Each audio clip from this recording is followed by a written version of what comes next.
له ښیښې سره کار د آلمان د باین درباري ښیښو نقاشۍ استودیو کې له اوږدې مودې راهیسې دود دی.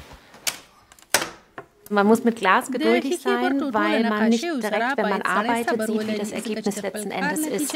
Wenn man dann aber den Moment hat, wo man reinkommt, zum Beispiel in eine Kirche und sieht das Fenster jetzt am eigentlichen Ort mit der richtigen Lichtsituation und so, überrascht Glas einen dann doch immer wieder noch. د بایرشه هوف مالرای له څو نسلونو راهیسې په مونشن کې پر ښیښه د نقاشیو کار کوي. له 1880 میلادي کال راهیسې دغه کارځای د کلیساو د کړکیو لپاره د نقاشي شویو ښیښو په برخه کې شهرت لري. رافایلا کناین او ډیزاینره کاتیا څورش د بنسټ ایښودونکي فان دریک کورنۍ له یو غړي څخه په 2015 میلادي کال کې دا ځای واخیست. تیر کال دوی د آلمان په لویدیځ کې د تولای کلیسا لپاره د جوړو شویو دریو کړکیو له کبله نړیوال شهرت ترلاسه کړ.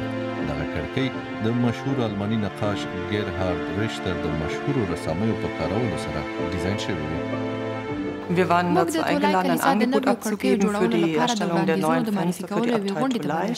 Ein Künstler stand fest, der nächste Künstler stand nur mit dem Zusatz international bekannter Künstler in der Ausschreibung. Und als wir den Zuschlag bekommen haben, haben wir dann auch erfahren, dass es Gerhard Richter ist. د کلیسا لپاره دغه استودیو د یوې افغانې هنرمندې محبوبه مقصودي پر ډیزاینونو ولاړې نورې 10 کړکۍ هم جوړوي. د یوې 9 متره لوړې کړکۍ جوړول په اوسط ډول کابو یو میاشت وخت نیسي. هره یوه یې د انجیل یوه صحنه تصویروي.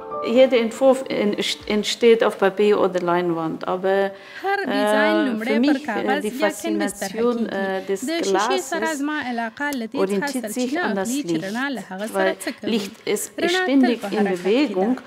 Das macht die Arbeit einerseits sehr schön und spannend und andererseits auch sehr schwierig.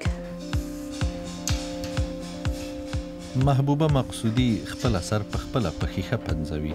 په استودیو کې کارپوهان په دې کار کې له هغې سره مرسته کوي.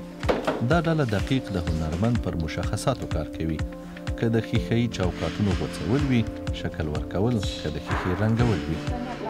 خو وروستي کارونه یې هنرمند بیا په خپله کوي. Hier habe ich, obwohl schon auf dem Papier exakt alles ausgedruckt wurde, trotzdem habe ich 3 Mal in dem Bereich wieder und wieder etwas Neues entdeckt und hat mir nicht gepasst, bis ich am Ende das gesehen habe, was ich erwartet hatte.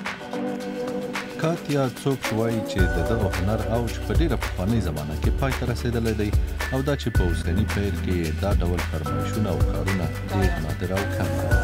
Also ich würde sagen, die Hochzeit war also 50er, 60er Jahre, als viele Budgets auch für Kunst am Bau ausgegeben wurden, wo viele Fassaden auch Mosaike bekamen, kann man ja auch in vielen Städten immer noch sehen.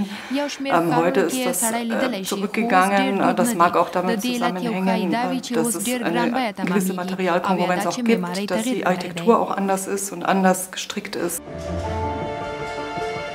که د یو مشهور ډیزاینر یو ګلدان وي او که د کلیسا یوه کړکۍ، د بایرن د ښیښې د نقاشۍ شاهي استودیو د ښیښې نقاشۍ ټول اړخونه راڅرګندوي.